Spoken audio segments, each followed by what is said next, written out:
Cheers, Nico. Bobby, great to chat with you as ever.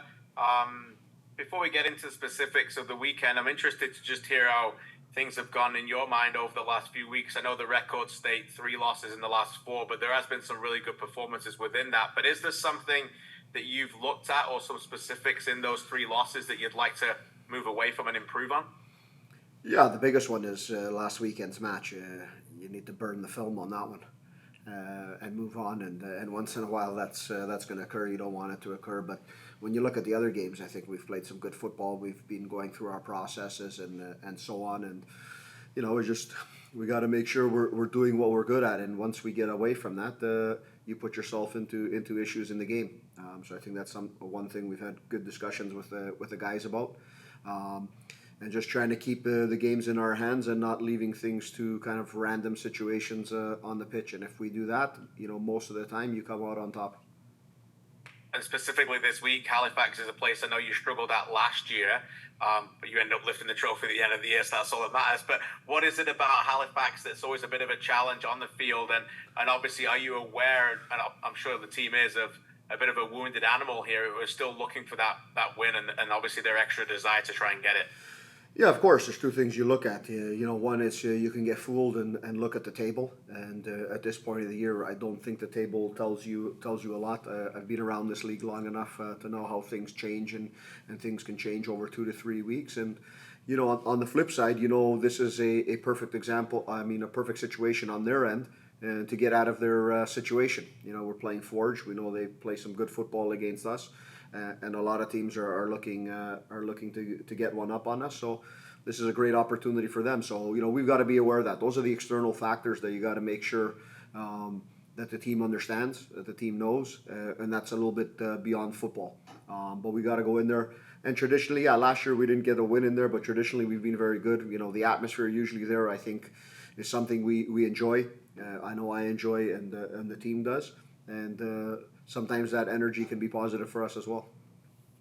Just one more before I let Benny step in. You mentioned a couple of things there. Halifax like to play football, which I know you respect, and the league table not lying. Like, what have you noticed from them? We know some of the numbers are a lot more impressive than the league table, and maybe do you have a word for Patrice in terms of, as a fellow coach, just kind of sticking through it in difficult moments? Yeah, I think that's always important. As coaches, we have different ways of doing things. Some coaches more from game to game. Some coaches have a belief system, and I think, when you believe in something strongly as a coach, when things are going well, it's easy. When things aren't going well, it's you have to believe in it. I think that that gains the respect of your players, and it brings them along. In the long term, it works out. If you're a coach that morphs every week, then it's something that your players are used to. So that's good, and like you said, they're a team that likes to play a lot, and we hope that they try and play a lot on Saturday as well. Thanks, Bobby. All the best. Safe travels. Thank you. Thanks, Christian. Next question goes over to Benedict. Go ahead, Benedict. Thanks, Bobby, for taking the time. We saw yesterday that Nana and Poma is finally in the country. How exciting is that, and is he available for this weekend? Yeah, it's always good. We've had 2 important signings for our club that haven't stepped on the field this year. Nana's arrived. Cisse, the one that we figured was the easy one to be in the country, is still not here. Nana's come in good shape. As good a shape as he can be in for the training he was doing back in Ghana, and he's looked good this week.